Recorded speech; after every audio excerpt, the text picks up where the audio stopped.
Is there any impression that you go, no, that's low-hanging fruit. I'm not doing it. Like RFK Jr. would come to mind. Yeah, he's got such a distinct thing. I don't think I can do RFK in the way that I do impressions. I have certain standards. You wouldn't know it from hearing me do Javier Bardem a few seconds ago. Yes. But I have some certain standards. Like if I'm going to do something on SNL, I want it to be as dialed in as possible. That said, they just throw things at me. Sometimes you're coming in on Saturday and they're like, you're doing Chuck Grassley tonight. And I didn't even, it's like, okay, I follow Chuck Grassley on Twitter because I think he's a hilarious Twitter follower, but I don't know. Have you done Lindsey Graham? I've done Lindsey Graham a bunch of times. No. I feel like that's right in the sweet spot. It is. And it might surprise you that when, to the casual listener, you hear somebody like RFK or Lindsey Graham, you hear such a distinct set of vocal quirks and tones. Yeah. You go, oh, that's easy. I can do a clumsy version of it and be funny. Sometimes those are the guys that I most want to do really unique and accurately. I almost want to spend so much more time doing the ones where there's sort of a hacky starter version available. So some of them I really take my time, and even if I've done it once on the show, I'm like, the next time I do that, I want it to be even more dialed in. And do you feel like because how I first discovered you were not even on SNL. I Scooby-Doo, he doesn't do much. He doesn't do. It's a very bad day. Scooby. They take the mask off, and then the guy. That's... And it was not so nice to Mr. Coolio. Okay, so Donald Trump. This is a great example of what we're talking about. Donald Trump is, however you feel about him politically or his policies, one of the weirdest people alive. He's he's an odd man. He has odd hair. He has an odd presentation. He has an odd voice. He has odd obsessions. He's very manly, and yet he's fixated on Andrew Lloyd Webber musicals. All of these interesting things that all just kind of come together and make this gentleman that we know and love. So everybody had their hacky Donald Trump that they do. China. Everybody had their hacky Donald Trump that they do, and I thought, I could probably do that, but everyone else is doing it. This is like 2016. Yeah. Everyone else is doing it. I don't know. I'll keep playing with it and see if I find something. And so I was doing a very hacky, they're coming and they're going to get you. They're going to get us. They're terrible. I was doing the same Donald Trump everybody else does.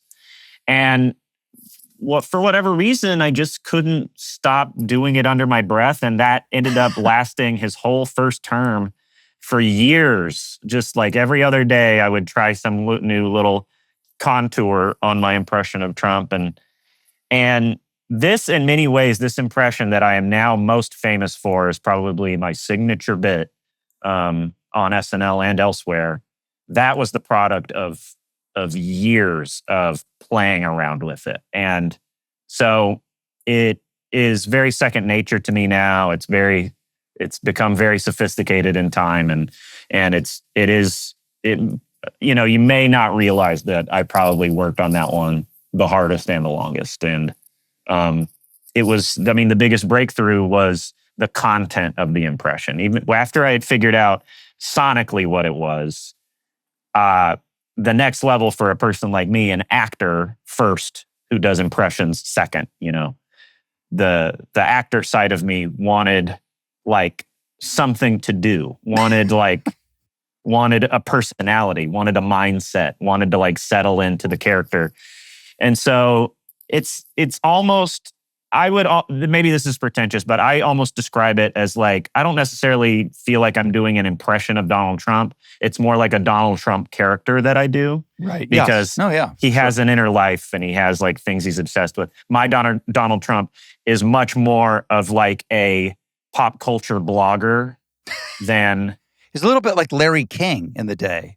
It's definitely got Larry King, and it's like a little bit Howard Stern, and it's also like a vulture, like a vulture, like vulture.com, like a vulture.com like TV reviewer. Like it's very much plugged into like my Donald Trump on SNL probably watches every episode of RuPaul's Drag Race and Andor and I haven't seen the hockey one with the guys that are kissing. We don't watch it. We haven't seen it. We don't know anything about it, but a lot of people really like it. And when we watch it, we go, we love this, but we've never looked at it. We don't watch the show. It's one of our favorite shows. That's like even that thing. That's one of like 30 modules that I use in my Donald Trump voice. The double speak, the like saying yes, I do it, saying no, I don't, and saying it at the same time. Like that's something that he does all the time. He's like, we have to stop the Senate runoff.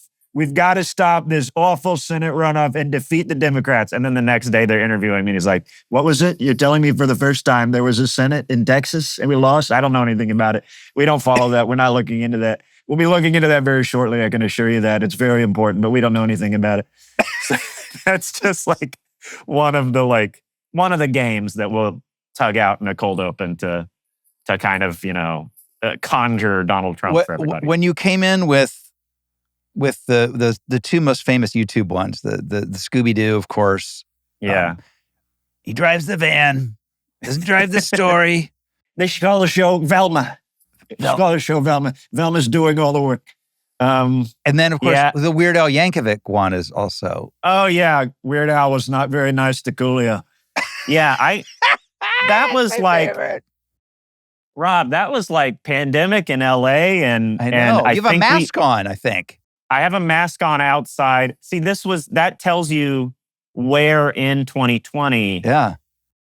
Because it was like before we learned that we could just have a mask off outside, I didn't even know I could necessarily go outside. We would like peer through the blinds and see people jogging outside, but it was like, we're waiting for the scientists to tell us what the thing is. Yeah, when those smart people figure it out, we'll do it. God damn it. Once they figure it out. And so once I learned it was okay for me to go on walks, I love walks, and that's where all of the comedy comes from for me. And so I just started walking around Glendale just for an hour or two every day, doing voices. It didn't matter because it was like the world was over. So it was like, I can walk around and mutter. And, now the pandemic's over and I do the same thing in New York. It's just there's much more of a precedent in New York for walking around muttering under your breath. I was going to say, you fit right in. I fit right in.